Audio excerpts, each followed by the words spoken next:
Well, hello, EZD6ers. Welcome, welcome. So glad to have you here. The game is doing fantastically. It's already a platinum bestseller, only 3 weeks at Drive-Thru RPG, so you can pick it up there if you're interested in the game. Also, I wanted to show you this shirt, which is the art of the Merc Strike on a t-shirt. Really cool. Really super cool. And you can pick that up at CrowdMade. If you go to CrowdMade Runehammer, they have that as well as some other Runehammer stuff. So they have the shirt, some fun stickers, and a really cool poster based on the cover of the book. So check that stuff out at CrowdMade. And so I thought today we'd talk about character creation, which I think is a really fun part of the system. It gives you a lot of options. It's kind of deceptively simple. There's so many options for character making, but it's really quick. It's really fast. Okay, so let's look at this here, and we will see the list of, hopefully here, hold on, okay, there we go. So here's the list of how to create your pusher and shover. I've had some people ask, why'd you call it a pusher and shover? Because I always feel that the players, the heroes are, pushing, inflicting their will on the story, pushing and shoving to get things done in the story. And I just thought it was a fun name, so I call them pushers and shovers. Okay. But yeah, so here's the choices you do. So you choose your hero path, which is kind of like a character class that most people would be used to. Gives you some abilities. There's a species, which all the classic fantasy ones are represented. There's inclination. This is really where your character starts to differentiate from that class model in the classic games, right? And we'll talk about that as we get to it. And then aspects. That's a nice way to round out your character story-wise, right? And it lets your total creativity to play. So I love that. And then if you're a conjurer, you choose a circle of sorcery, and that's it. And then you can either choose your equipment, or you randomly roll for it, which I like to randomly roll. I like the characters to choose their weapons, and they get their armor for their hero path. But I like to roll randomly for their gear when they start. It's just fun to see what they get and how they use it when they're first out adventuring. So let's talk about, first off, we'll talk about the hero paths, okay? So the first one is the warrior, all right? And the warrior is kind of that classic warrior. Uh-huh. And you'll see on here that you can only take 3 strikes. Most characters in the game can only take 3 strikes. And that seems, oh, wow, that's all? But warriors have the heaviest armor in the game. So if you have a shield, you save with a 3+. If you don't have a shield, you save with a 4+ on a d6. And any wound you take, you roll that, right? So if you're crit for 2 wounds, you roll the armor save for each one, okay? And then if you don't make one, you take 1 wound. All right, so that's how it works. Now, the warrior has 3 kind of things they can do here. But they also have boons, which boons are in the system. They give you advantages when you roll. So normally you roll your base die, and you roll what the rabble rouser asks for. And if you make it, you succeed. If you don't, you fail.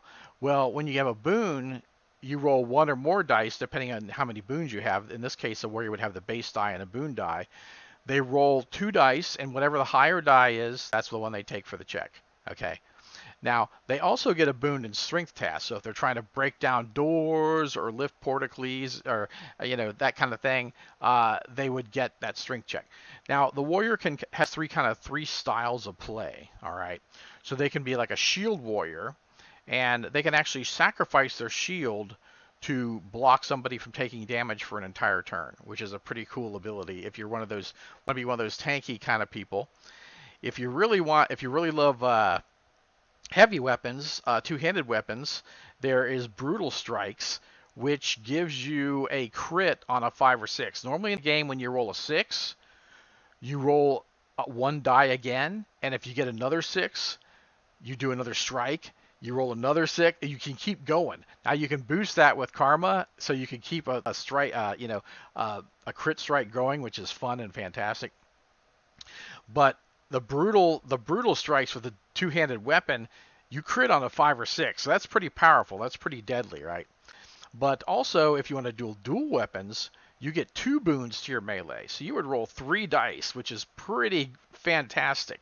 So the highest of those 3 die is the number for you to hit, which is great. And you have a much greater chance of getting a 6, right? Because you're rolling 3 dice. So that's pretty cool. So all those are different flavors of the warrior.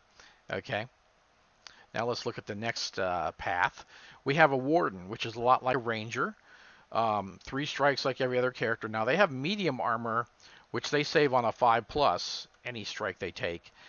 And their boons are ranged weapons, so bows, crossbows, that kind of thing, and wilderness tasks. Now they can also trail find, which they can follow the trails of any trail of a passing creature, or they're a forager, they can forage for themselves, or if it's not too destitute of a landscape, they can forage for a whole group. So pretty cool, pretty cool. And our next one is the Delver. Now, this one I wanted to be very much a class that people could modify a lot, okay? And you'll see that here in a second. So they start with 3 health like all the others. They have medium armor, which is still good because of 5+ save. Now you can choose for your boon. You can choose melee or ranged weapons. You can decide what kind of Delver you want to be. So that's kind of cool. That gives you a lot of choice as far as what weapons you want to specialize in. They also have spelunking and subterranean exploration task boons, so that's cool. So when you're in dungeons or caves, you would get those boons.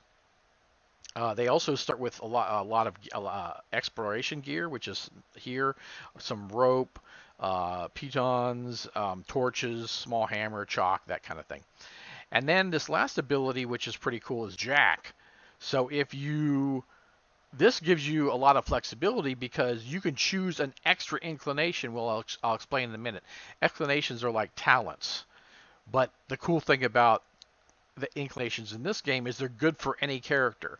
You don't have to take this talent and this talent and this talent to be good at anything. One inclination is fantastic. So they all work with all the characters, and you only have to take that one inclination. You don't have to like chain your talents or anything, or any worry like that, or worry what class, because any class can take any inclination.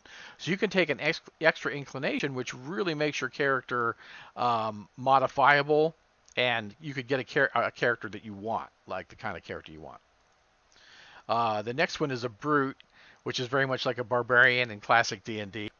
Now, the thing about the Brute is they have 5 strikes. They only have a 6 on their armor save, but they start with 5 strikes, so that's pretty powerful. They also have melee and strength tasks as their boons, but they can enrage and sacrifice one of their own strikes to inflict an extra hit on a target. So if you're really close to killing something and you want to get that extra damage, you could, take a hit or two and do the extra damage. So that's totally your choice. So pretty cool. They're also superstitious, which allows them to resist magic by rolling an extra magic resistance. Normally characters have a magic resistance of 1d6. Brutes have 2d6. So that's pretty powerful. That allows you to resist spells much easier than if you're another hero path. So our next one is Rascal.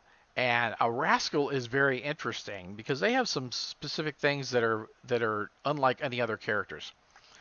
They do have the 3 strikes, which is same as all the other characters, but they have light armor,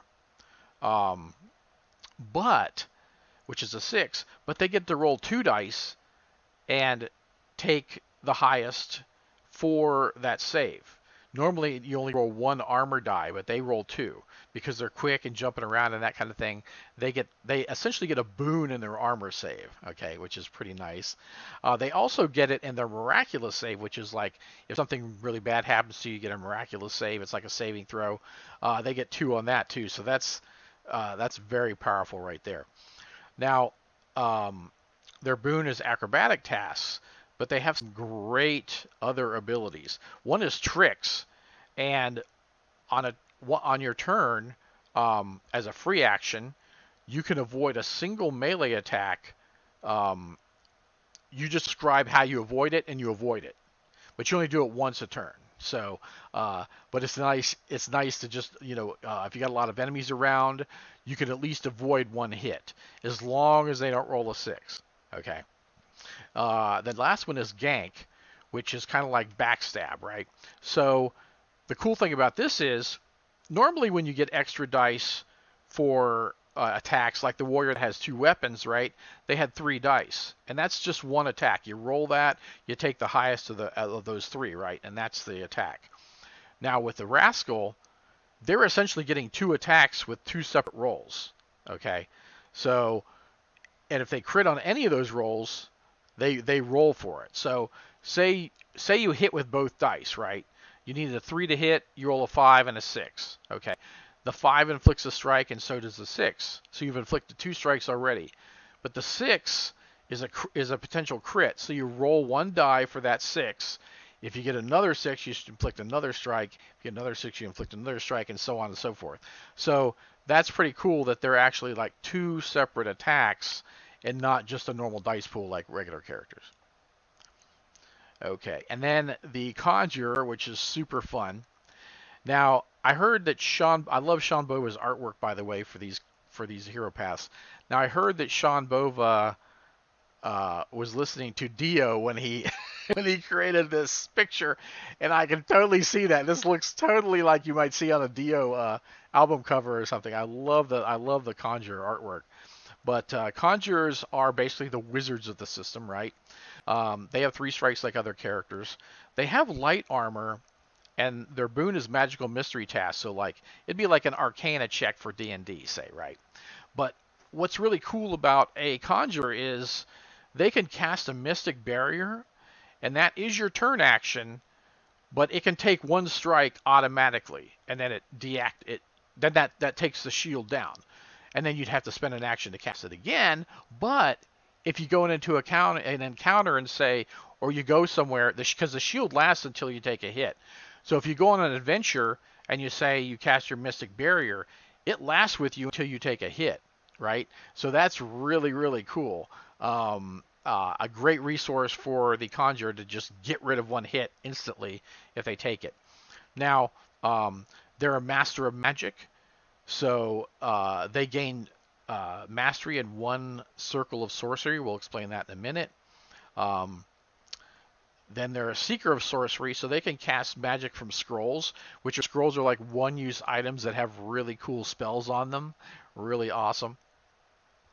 And as a last-ditch kind of thing, or if they're a caster that really doesn't have any attack magic, like an illusionist or something, they have a wand or a staff, your choice, and they can shoot a mystic bolt from it. It can only ever do 1 point of damage, and it can't crit. Okay, so but at least they have some attack. Like if their circle of sorcery isn't an attack type thing, like a seer or an illusionist or whatever, they could still attack with their staff or their wand. Then we have the Friar, which is fun. The reason I chose Friar is because I didn't want priest because that just seems like someone that spends all their time in a temple. I didn't want a cleric. That was too much like with other games. A friar was really a preacher that went out in with the people, right? And so I wanted something like that, an adventure. I imagine an adventure type priest or cleric would be a friar. So that's where the friar name came from. But they do have medium armor, so that's nice. But their miraculous save is a little boosted because they have their god is basically looking out for them, right? So they have a 5 or 6 on their miraculous save instead of a 6, which is nice. They also have resisting heretical powers, which is magic, so they can roll 2 dice on their resistance for magic, and they have boon and religious knowledge tasks. Now, they also have empathic healing, which they can heal somebody within near range, which is 30 feet, any way they can see. They can heal them, but 1 strike, but they take a strike on themselves. Okay, so you got to be careful with this, right? You don't want to do it too much. But in a desperate situation, you can save somebody's life by doing that. So the other alternative is Holy Light, and this is the most sure bet miracle in the game because most miracles are really hard to cast, but Holy Light always casts, and it just needs a 4+ to activate for each target. And unlike other miracles and magic, you can actually use karma on Holy Light. So yeah, keep that in mind. So it's kind of a sure bet miracle, and it has a couple things it can do. It can heal all nearby allies for 1 strike on a 4+. So if you have 4 allies near you, you roll 4 dice. Every 4+ you get, you heal somebody. So say you rolled 3 that were 4 or over, right? 3 of those, you could choose any 3 of those 4 that gain a strike back. Okay. Now if you can also attack targets with it. But if you attack undead or demons, they take 2 strikes each on a 4+. So that's pretty cool. You could really fry a bunch of enemies with that, particularly skeletons or low strike monsters like zombies or whatever. If you got lucky enough, you could get a lot of them dead. So yeah, nice. That's a nice ability. And then we have the Scald, which is like a storyteller. They're very interesting. Um, as the playtesting progressed, people weren't choosing Scalds, so I kind of beefed them up a bit with some really nice abilities, and so I can see a lot more people choosing Scalds as their hero path. They have 3 strikes like every other character. They have medium armor, which is decent, but they do have prognostication, which allows them a miraculous save of 5. Right? That's great. That's pretty good. Their boons are lore tasks and performance, which are very kind of situational, but they also have some other great stuff. One is Scroll Master, so they can cast magic from scrolls just like a Conjurer. And the scrolls are great. They're fantastically powerful. Although they're only 1-use powers, and they burn up after use, they're fantastically powerful and great. So it's wonderful to be able to cast that. Also, they're a traveler, so they can choose basically any skill and get a boon in it. So you could choose melee, acrobatics, street smart, observation, anything you want, and you can gain a boon in that ability. So that's cool. And this is very interesting. They have strands of fate, so they can see omens and portents, and they can manipulate fate and luck in favor of the party. So they can actually spend their karma on the rabble rousers rolls to reduce their rolls, right? So if I roll a 3 and I hit somebody, the Scald could say, wait, I'm going to spend a karma. Now you got a 2, you miss. So pretty badass. I really like that ability. I think it's cool and it's fun. And it really keeps the Scald player engaged because, they want to help out, in that way. They have the opportunity to do that, and so they're going to be paying attention to the combat.